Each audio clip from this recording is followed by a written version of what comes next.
할렐루야. 반갑습니다. 오늘은 추수감사절로 지키는 주일입니다.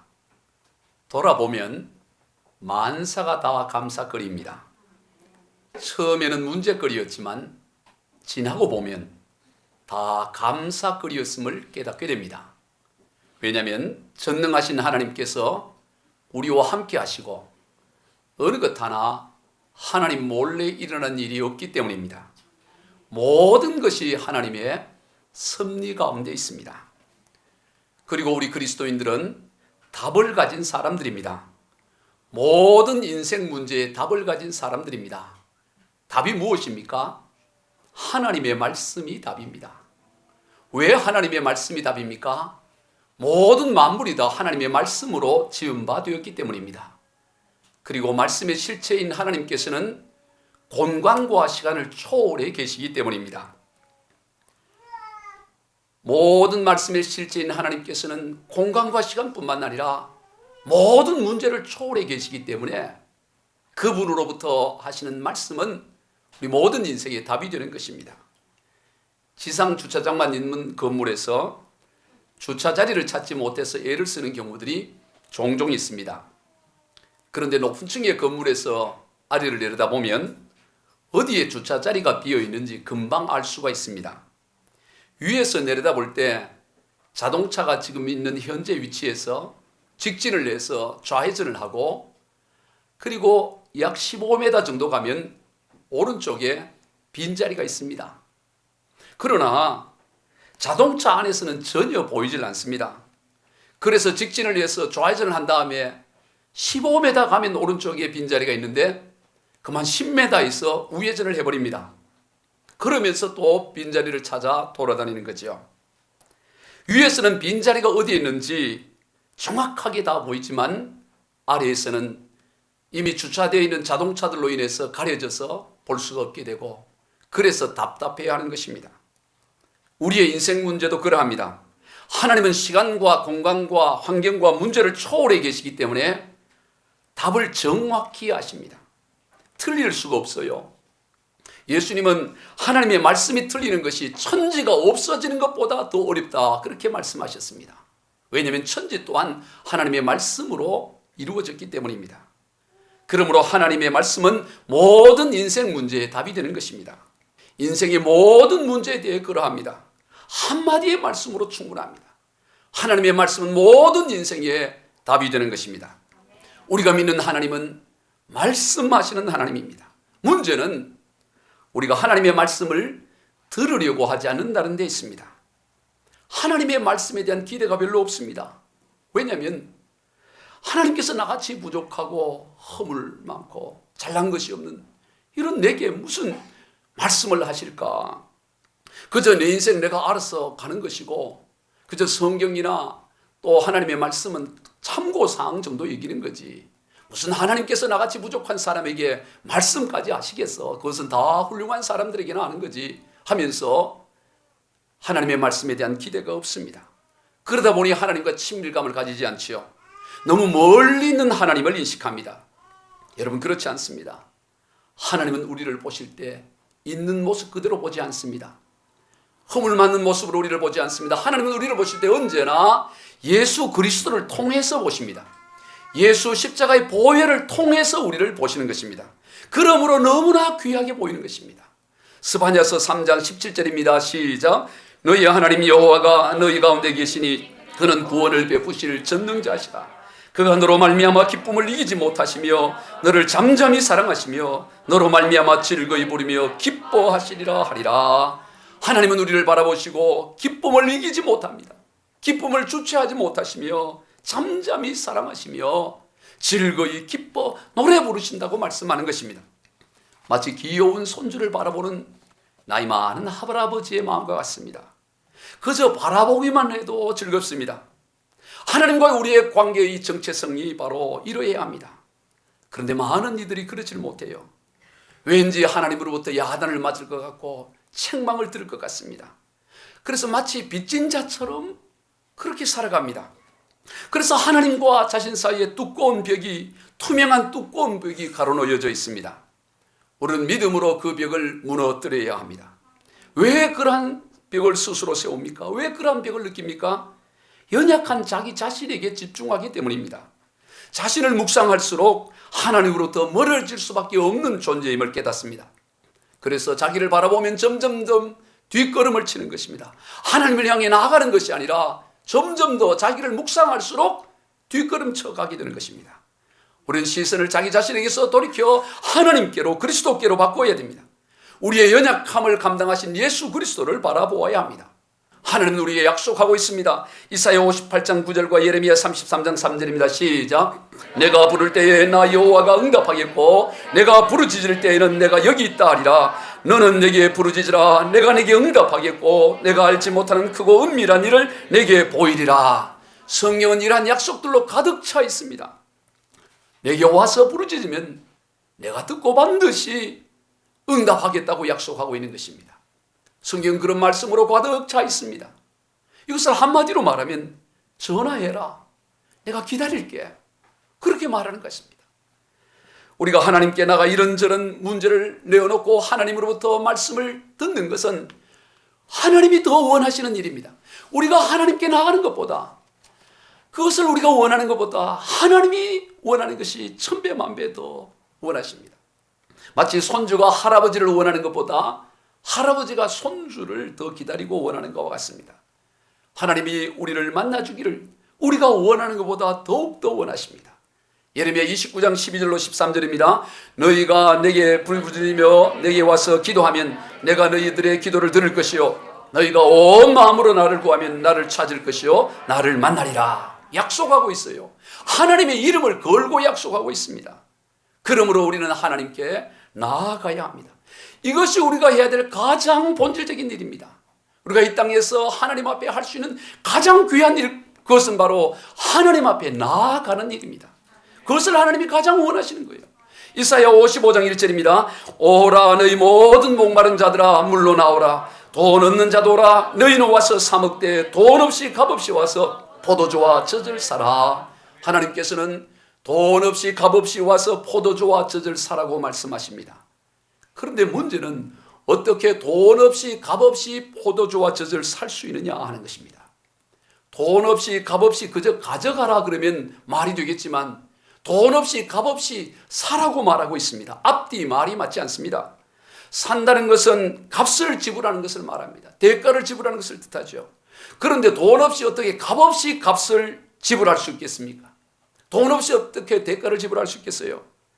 여러분, 하나님께 나아가는 그 자체가 우리가 지불해야 될 값이요 대가예요. 다른 게 아닙니다. 하나님 앞에 나아가는 그 자체가 바로 하나님께 지불할 우리의 값이라는 거예요. 하나님께서는 우리가 하나님께 나아가는 것을 대가 지불로 여기신다고 말씀하는 것입니다. 하나님께서는 우리가 하나님께 나아가는 것을 가장 귀하게 여기고 가장 크게 여기십니다. 마치 명절에 자식들이 부모님을 찾아 오는 그 자체를 가장 귀하게 여기는 것과 같이요. 자식들의 손에 어떤 선물 보따리가 있느냐, 그것보다 자식 그 자체, 자식이 부모를 찾아온 그 자체를 비교할 수 없을 정도로 귀하게 여기는 것과 같습니다. 우리 하나님 아버지가 그렇습니다. 우리가 이 땅에서 얼마나 거룩하게 살고 얼마나 대단한 일을 하고 거기에 주된 관심이 있는 것이 아니라 하나님의 가장 크게 여기고 귀하게 여기는 것은 먼저 하나님 앞에 나오는 그 일, 그것을 가장 귀하게 여기는 것입니다. 우리 손에 어떤 선물 보따리가 있는 것을 찾는 것이 아니라 빈손으로라도 하나님 앞에 나아가는 것, 그거보다 더 비교할 수 없이 귀하게 여기는 것은 없는 것입니다. 그러므로 우리는 하나님께 담대히 나아가야 합니다. 그리고 나아가서 기다려야 합니다. 많은 이들이 나아가기는 하는데 정작 얼마를 기다리지를 못하고 돌아서는 경우가 있습니다. 하나님 앞에 나아가서 하나님이 말씀하시기까지를 기다리지를 못하고 얼마간 나갔다가 금방 되돌아가 버립니다. 오늘 우리는 하나님께서 말씀을 하실 때까지 기다려야 합니다. 하나님께서는 반드시 말씀하신다고 약속하십니다. 그러므로 우리는 하나님께 나가 하나님께서 말씀하신 그때까지 온전히 기다려야 합니다. 그리고 하나님은 다양한 방법으로 우리에게 말씀하십니다. 가장 대표적인 것이 기록된 말씀인 성경과 선포된 말씀인 설교를 통해서입니다. 하나님께서 가장 일반적이고 공식적으로 하시는 말씀이에요. 여러분, 성경은 단순한 교훈서가 아닙니다. 하나님의 말씀입니다. 하나님의 감동으로 기록된 살아있는 말씀입니다. 디모데후서 3장 16절로 17절입니다. 모든 성경은 하나님의 감동으로 된 것으로 교훈과 책망과 바르게 함과 의로 교육해 유익하니 이는 하나님의 사람으로 온전하게 하며 모든 선한 일을 행할 능력을 갖추게 하려 함이라. 모든 성경은 하나님의 감동으로 기록되어져서 진리를 가르치고 잘못을 책망하며 바로잡고 의롭게 살도록 하게 하는 것입니다. 성경은 하나님의 사람으로 하여금 온전하게 만듭니다. 여러분, 인생이 온전하지 않습니까? 성경 가운데 온전하게 사는 길이 놓여져 있습니다. 그리고 모든 선한 일을 행할 능력을 갖춘다고 말씀합니다. 우리 스스로의 능력으로 선한 일을 행할 수 없습니다. 그러나 성경 가운데 우리는 모든 선한 일을 행할 수 있는 능력을 약속하고 있는 것입니다. 왜냐하면 성경은 단순한 글자나 문자가 아니라 하나님의 말씀이기 때문인 것입니다. 왜 우리가 하나님의 말씀인 이 성경을 통해서 그렇게 살 수 있습니까? 우리 안에 거하신 성령께서 그렇게 하십니다. 여러분, 사실 성경도 일반 책과 마찬가지로 글자로 기록되어져 있습니다. 글자라는 면에서는 아무런 차이가 없습니다. 그래서 성경의 글자로서 기록된 말씀을 일반적인 진리나 원리를 뜻하는 로고스라고 흔히 말합니다. 물론 로고스로서의 말씀도 하나님의 감동으로 이루어져 있죠. 그러나 표면상 일반적인 책의 글자와 다를 바가 하나도 없습니다. 그런데 그 로고스의 말씀이 성령으로 말미암아 각자에게 임하는 살아있는 레마의 말씀이 되는 거예요. 여러분, 이게 엄청난 일이에요. 여러분, 성경도 뭐 일반 책이나 다를 게 뭐가 있습니까? 다 그냥 책이고 표지고 다 글자로 이루어져 있어요. 그러나 이게 단순한 그냥 글자와 세상과 다를 바 없지만 이 성경 말씀이 오늘 우리에게 다가올 때 성령으로 말미암아 우리 안에 계신 성령께서 우리에게 역사하심으로 말미암아 이 말씀이 단순한 로고스의 말씀이 아니라 우리 각자에게 주시는 하나님의 살아있는 레마의 말씀이 된다는 사실입니다. 이는 마치 방송국에서 사람의 말이나 그림을 전파로 전환을 해서 송출을 하면 TV나 라디오에서 그 수신기에서 그것을 전파를 받아서 다시 전환을 해서 본래 말이나 그림으로 바꿔서 보여주는 것과 동일한 거예요. 바로 성령께서 그러한 송신기와 수신기 역할을 하는 것입니다. 그래서 일반적인 로고스의 말씀이 각자에게 들려지는 레마의 말씀으로 들려져요. 여러분, 이게 놀라운 일이에요.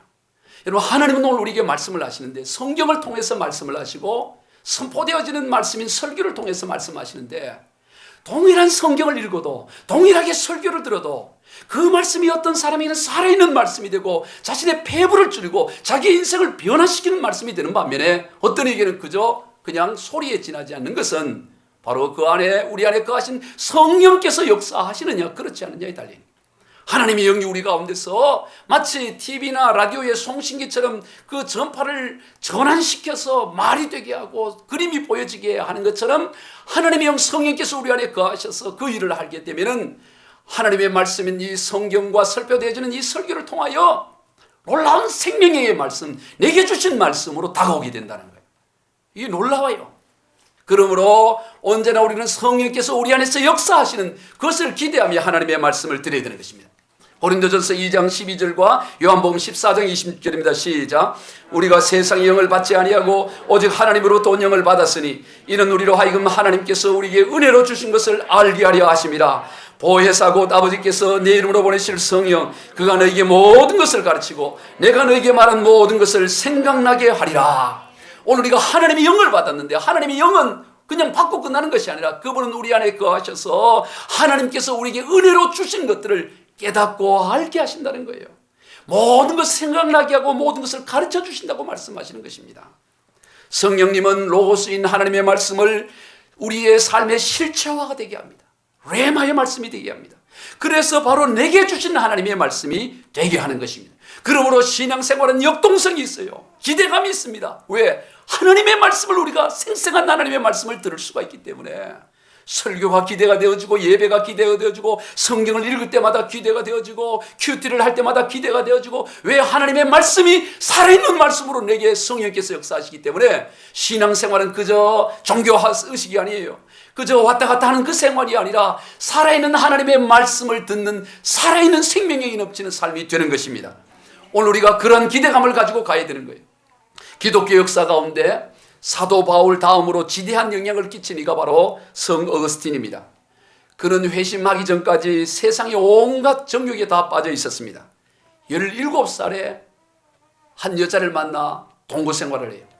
부모들이 멀리 유학을 보내놨더니 유학 공부는 제대로 하지 않고 여자를 만나 동거 생활을 하고 17살에 동거 생활을 하다가 19에 아들을 낳습니다. 나중에 어머니가 그거 알고 나서 그 동거하고 있는 여인을 내어 쫓아요. 훗날 나중에 그 13년간 동거했던 여인을 내어 쫓았습니다. 그리고 이 어머니 모니카가 오거스틴을 위한 참한 여자를 아내로 며느리로 삼기 위해서 약혼을 하는데 아직 그 아이가 나이가 어려서 기다리게 해요. 기다리게 했는데 그 기다리지 못하고 그 2년을 기다리고 나면 결혼을 시켜주려고 그러는데 그 2년을 못 기다리고 다른 여자를 또 만나서 동거 생활을 해요. 어거스틴이 그렇게 합니다. 바울 이후로 가장 위대한 영성가요, 가장 기독교에 영향을 끼쳤던 어거스틴이 그렇게 합니다. 나중에 세례를 받을 때 아들과 함께 세례를 받아요. 10년 정도의 세월을 이교도인 마그니교에 빠져 방황했고 플라톤 철학에 심취해 있었습니다. 그러나 그는 그 어디에서도 참된 진리를 찾지 못했어요. 그러던 중에 이태리 밀라노에 있는 어느 정원에서 있는데 그 이웃집의 아이들이 노래를 부르는데 그 노래의 후렴 가사가 톨레레게 라틴어로 톨레레게, 영어로는 테켄 리드. 발음이 좋아요? 그 들고 읽으라는 게 들고 읽어라. 톨레레게. 그래서 어거스틴은 그 소리가 마치 성경을 들고 읽으라 이렇게 들려져서 급히 서재로 갑니다. 가서 거기에서 성경책을 꺼내서 읽어요. 읽었는데 그게 어디가 펴졌냐면은 로마서 13장 13절 14절을 보게 됩니다. 우리 같이 한번 읽어봅시다. 시작. 낮에와 같이 단정히 행하고 방탕하거나 술 취하지 말며 음란하거나 호색하지 말며 다투거나 시기하지 말고 오직 주 예수 그리스도로 옷 입고 정욕을 위하여 육신의 일을 도모하지 말라. 그 말씀을 읽는 거예요. 이 말씀을 읽는데 이 말씀이 그냥 살아서 자기 폐부를 찌르는 거예요. 그냥 단순히 문자가 아니라 성령께서 역사하셔서 그 말씀이 어거스틴을 완전히 사로잡는 것입니다. 어거스틴의 고백록에 그는 이렇게 기록하고 있습니다. 나는 더 읽고 싶지 않았습니다. 그럴 필요가 없었습니다. 내가 그 구절을 읽는 순간 확신의 빛이 밀물처럼 내 마음속으로 밀려 들어오고 모든 의심의 어둠이 사라진 것 같았습니다. 그 말씀이 그저 로고스의 그 말씀이 성령으로 말미암아 레마의 말씀이 되니까 자기 인생을 완전히 뒤집어 놓고 그 이후로 그는 삶이 완전히 달라집니다. 그때가 바로 AD 386년 8월 말이었습니다. 여러분 로마서 13장에 기록되어 있는 이 글자로서의 말씀 그 자체가 어거스틴을 변화시킨 게 아닙니다. 로마서 13장 13절 14절을 그냥 읽는다고 해서 사람이 변화되는 게 아니에요. 오히려 그 글귀를 이 말씀을 읽어도 따분하게 느껴지는 사람이 있습니다. 이게 뭔 말이야 지겹네 그렇게 느낄 수도 있어요. 따분하게 여겨질 수도 있습니다. 어거스틴의 변화에는 성령님의 역사하심이 있었던 것입니다. 그러므로 우리는 하나님의 말씀을 기대감을 가지고 대해야 됩니다. 어떤 말씀이든 거기에 성령께서 역사하면 어거스틴이 그렇게 변화되어진 것처럼 오늘 우리의 삶에도 변화의 역사가 일어나고 누구들을 막론하고 그렇게 방탕한 탕자였던 어거스틴도 위대한 성자가 되어 어거스틴을 말할 때는 언제나 성 어거스틴이라고 말하잖아요. 바로 살아있는 하나님의 말씀이기 때문에 성령으로 말미암아 기록된 말씀인 성경을 읽을 때도 선포되어지는 설교를 들을 때도 언제나 성령님의 역사하심으로 우리 각자에게 레마로 들려지는 하나님의 말씀을 기대해야 되는 것입니다. 그리고 하나님은 그 외에도 그 성경 말씀과 설교 외에도 하나님은 여러 가지로 우리에게 말씀하십니다. 꿈으로도 말씀을 하시고 환상으로도 말씀을 하시고 성령님의 내적 음성으로도 말씀하시고 환경을 통해서도 하나님은 말씀하시는 하나님이에요. 왜냐하면 예수님이 말씀 그 자체입니다. 요한복음 1장에 보면 태초에 말씀이 계시니라 이 말씀이 하나님과 함께 계셨으니 이 말씀이 곧 하나님이시니라. 말씀이 육신이 되어 우리 가운데 거하시며 하면서 예수님은 말씀으로 기록하고 있어요. 예수님 자체가 말씀이기 때문에 하나님은 모든 환경을 통해서 우리에게 끊임없이 말씀하고 계신다는 사실입니다. 물론 성경과 설교를 통해서 가장 공식적이고 분명하게 말씀을 하지만 이뿐만 아니라 우리의 일상적인 삶을 통해서도 친구와의 대화를 통해서도 자연 환경을 통해서도 꿈을 꾸는 가운데서도 하나님은 우리에게 끊임없이 말씀을 하고 있는데 문제는 우리가 그 민감하여 그것을 듣지 못하고 살아갈 뿐인 것입니다. 그러면 우리는 끊임없이 하나님 앞에 질문하는 습관을 가져야 됩니다. 하나님 이것을 통해 말씀하고자 하는 것이 무슨 뜻입니까? 하나님 무엇을 말씀하고자 하는 늘 민감하게 있어야 되는 것입니다. 여러분 우리 하나님은 말씀하시는 하나님이에요. 그러므로 우리 수준에 맞는 질문을 해야 됩니다. 질문하면 답을 하시는 하나님이에요. 말씀하고 싶어 하시는 하나님이에요. 하나님의 말씀 모든 인생 문제의 해답입니다. 하나님의 말씀을 들으면 살아납니다. 그리고 나만 사는 것이 아니라 다른 사람도 살려요. 물을 주면 말라 죽어가던 식물이 다시 살아나는 것처럼 하나님의 말씀을 들으면 모든 것이 살아나요. 아이고, 하나님 말씀 듣는다고 지금 기업이 어려운데 살아날까? 하나님 말씀 듣는다고 지금 이혼 직전인데 뭐 살아날까? 하나님 말씀 듣는다고 뭐 인생이 다 살아날까? 천만의 말씀. 그건 하나님의 말씀을 인간 수준으로 생각하기 때문에. 하나님의 말씀은 천지를 창조하셔요. 말씀이 있으라. 말씀 한마디가 우주 만물을 창조하시는 창조의 능력이에요. 그러면 여러분, 하나님의 말씀을 들으면 살아나는 역사가 있어요. 그러면 우리는 끊임없이 질문하고 물어야 되는 것입니다. 그럴 때 하나님은 우리 자신만 살 뿐만 아니라 남을 살리는 일이 나요. 이사야 55장 3절입니다. 시작. 너희는 귀를 기울이고 내게로 나와 들으라. 그리하면 너희 영혼이 살리라. 하나님 앞에 나아가 주의 말씀을 들으면 영혼이 산다. 영혼이 살면 다 살게 되는 것입니다. 모든 것이 살아난다고 말씀하는 것입니다. 사도행전 27장에서 사도바울과 그의 일행들이 그들이 탄 배가 지중해 한가운데서 유라굴로라는 큰 풍랑을 만나 열나흘 동안 해도 달도 별도 뭘 보고 이제는 뭐 침몰 직전에 있는, 다 이제는 죽었다 생각하고 다 너부러져 있는 상황에 다 인생을 포기하고 있는 그런 상황이 되었습니다. 아무런 희망이 없습니다. 죽음의 공포가 그들을 완전히 사로잡고 있습니다. 근데 그때 사도 바울이 일어나서 여러분이요, 이제는 안심하라 그렇게 외칩니다. 여러분, 이제 다 끝난 열나흘 동안 그냥 배가 동력선이 아니잖아요. 옛날에 다 바람으로 가고 노를져 가는 그 배가 이제 다 포기하고 이제는 그냥 침몰 직전에 있는데 열나흘 동안 그 어려운 가운데 다 토해내고 하나 못 먹고 그냥 죽을 장면이 있는데 그때 느닷없이 그 배에 있던 사도 바울이 여러분이요, 이제는 안심하라 그런 말을 합니다. 어떻게 그렇게 말씀할 수 있었을까요? 바로 그는 전날 하나님의 말씀을 들었기 때문입니다. 사도행전 27장 22절 이하입니다. 내가 너희를 구하노니 이제는 안심하라. 너희 중 아무도 생명에는 아무런 손상이 없겠고 오직 배뿐이리라. 내가 속한 바 곧 내가 섬기는 하나님의 사자가 어젯밤에 내 곁에 서서 말하되 바울아 두려워하지 말라. 내가 가이사 앞에 서야 하겠고 또 하나님께서 너와 함께 항의하는 자들을 내게 주셨다 하였으니 그러므로 여러분이 안심하라. 나는 내게 말씀하신 그대로 되리라고 하나님을 믿노라. 바울이 어떻게 그렇게 담대하게 말할 수 있었느냐? 어젯밤에 하나님의 사자가 그에게 나타나서 바울아 두려워하지 말라. 너를 비롯하여 모든 사람이 다 살게 될 것이다라는 이 하나님의 말씀을 들었기 때문에 그는 담대하게 안심하라고 말할 수가 있었던 것입니다. 여러분, 하나님의 말씀을 들으면 자신도 살아나고 다른 이도 살려내는 것입니다. 왜냐하면 하나님의 말씀은 모든 인생 문제의 답이기 때문인 것입니다. 오늘 저와 여러분에게 그러한 하나님의 말씀이 있습니다. 우리는 하나님의 말씀을 답을 가진 인생들입니다. 그러니 이 얼마나 감사한 일입니까? 답이 있는 인생. 인생들이 다 답이 없어서 방황하는데 오늘 우리에게는 명확한 답, 답을 가진 인생들입니다. 그러니 감사하고 또 감사할 일밖에 없지요. 우리 모든 인생 모든 문제의 답인 하나님의 말씀으로 늘 감사하며 넉넉히 승리하신 삶이 다 되시길 우리 주 예수 그리스도의 이름으로 축원드립니다.